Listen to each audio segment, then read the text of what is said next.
Welcome to the Fear and Greed Daily Interview. I'm Sean Aylmer.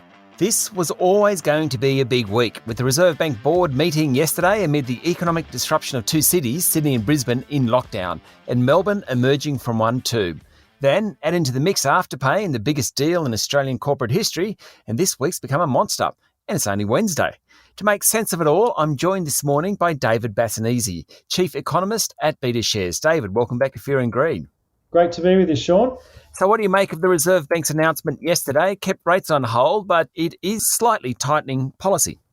Look, it is interesting. Effectively what they've done is just proceed with their planned tapering of bond purchases. There was some, suggestion that maybe they might actually increase bond purchases at the meeting because of the lockdowns. And if not that, at least delay the time in which they will reduce their bond purchase. But they've done none of that. They've actually gone ahead with their pre-existing plan, which is to, scale it back to, I think it's around to about $4 billion a month from late September. So, like the share market itself, the RBA, is looking through the lockdowns and focusing on the, the longer term outlook. So in effect, what does that mean for me as a person with a home loan? Is it that fixed term rates potentially will rise at the longer end? Look, it's very marginal. Many economists, I think a lot of what the RBA is doing in terms of quantitative easing, certainly with the marginal adjustments that it's proposing now, 1 billion less a week or not, the impact on long-term bond yields especially is not that great. I think the RBA's own estimates say it's about 0.3%, right, all their bond buying. And long-term rates are really still driven by what's happening globally, particularly in the US. So, not to downplay it too much, but a lot of this quantitative easing bond buying is almost presentational in a way. It's like as I say, it's like the RBA trying to be seen to be doing something when basically the cash rate's already at zero and they can't do much more on that front. One thing about the bank, it's a stubborn organisation. So while the economy was booming the last 6 months, it steadfastly refused to say that it would lift rates any time before 2024. Yeah. And then in recent weeks, with lockdowns in Melbourne, Southeast Queensland and Sydney particularly, it's now come out and kind of been a little bit more optimistic than some economists thought. That's right.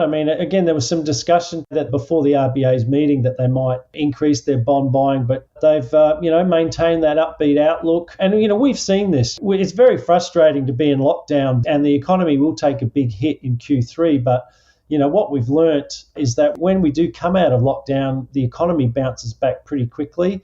Spending bounces back pretty quickly. So the so-called scar, the fear last year was that even coming out of lockdowns, households and businesses might be scared out of, resuming spending, but we haven't seen that happen. So I think that's the key takeaway from, what we've learnt since last year.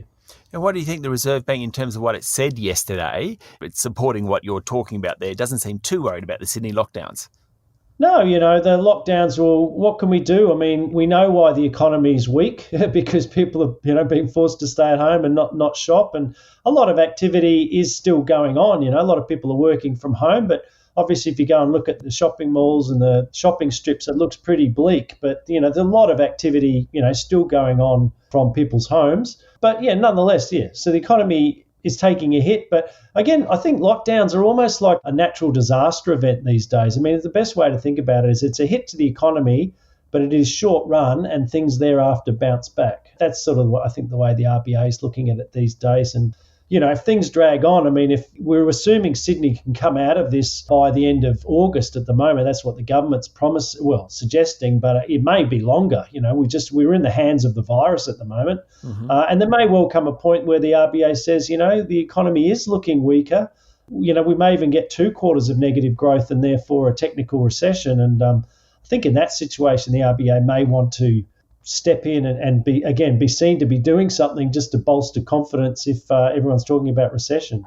You'd also probably get fiscal spending, the federal government jumping in and with few spending packages as well, I'd imagine, if that was the case. Yeah, I think another reason maybe the RBA has decided to hold off on further stimulus is the fiscal policy is jumping in. We have JobKeeper Mark 2. It's not called JobKeeper, but there are support being provided to businesses and workers. I think the RBA rightly does feel that the best policy response to these sort of things nowadays is fiscal policy, income support, bridging finance in a way to get us through the lockdowns. Stay with me, David. We'll be back in a minute.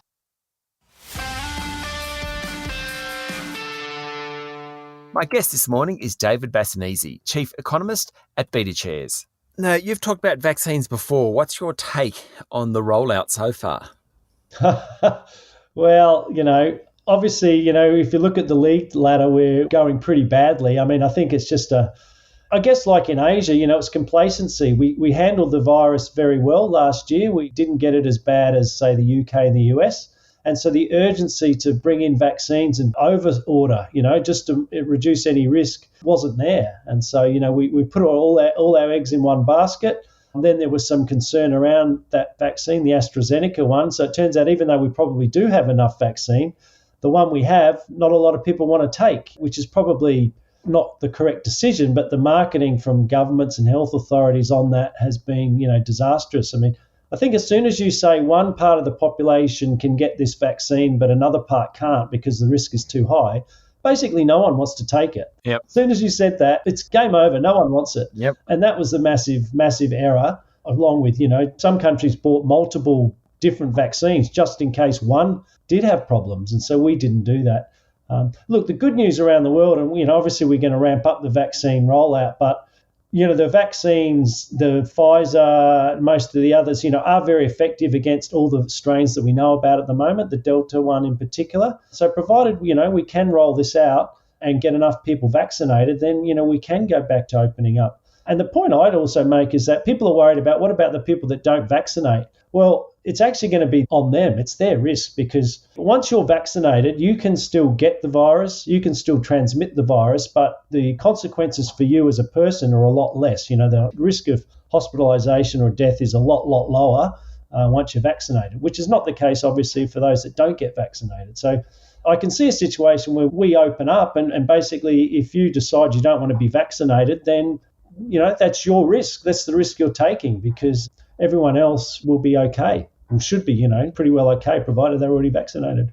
And just while I've got you, David, the share market at the moment, we're trading near record highs, the massive takeover deal, Jack Dorsey's Square, from Jack Dorsey, of course, being from Twitter, buying Afterpay. Those guys don't seem too worried about what's happening in the COVID world. No, they're obviously using their equity to do the deal, so they've been granted equity, but, very big. That sounds like a lot of money, but Twitter is a very big company, US company. So I think they've decided that this is their easiest way to make a big entry into this sector, the buy now, pay later sector. So compared to sort of developing their own systems, and what a genius move by Afterpay to move into the US market. There's a few people, incredible. They've been deriding them all along the way, right? And when they went into the US, everyone said it was going to be too competitive. But, I don't think Twitter would have been buying them if they hadn't moved into the US market. So, absolutely. Wonderful story. What about the market generally? It really is on fire at the moment, equities. Yeah, look, I think last time I was on your show, we're enjoying a V-shaped recovery globally. We've been hit by lockdowns again, but prior to that, we were rebounding very, very well. Earnings are rebounding very, very well. There've been a few inflation scares, but really, unemployment is still high, and so wages growth is still low. So we're in this early stage of a new cycle where, growth is recovering. Central banks are still sidelined, not looking to raise interest rates. So, it's a good backdrop for equity markets. People want to deride it, but we're having a V-shaped recovery. We're the early, still maybe mid-stage, possibly you could argue, of the cycle, but certainly far from the late stage of a cycle. So markets are responding accordingly. And so they may still run a little bit, you think? Look, the earnings outlook is very strong globally still. So that's looking good. The vaccines are, still rolling out. There's still more upside in global growth. And again, central banks are sort of not looking to raise rates for a couple of years still. And relative to interest rates, the equity market still looks good value. So I think there is some scope for, further gains, albeit, never in a straight line. There'll be a pullback for some reason. But on a, 2 to 3 year view, I think equities will certainly be pushing higher here. Fantastic. David, thank you very much for talking to Fear and Greed. No worries, Sean. That was David Bassanese, Chief Economist at BetaShares. This is the Fear and Greed Daily Interview. Join me every morning for the full Fear and Greed podcast with all the business news you need to know. I'm Sean Aylmer. Enjoy your day.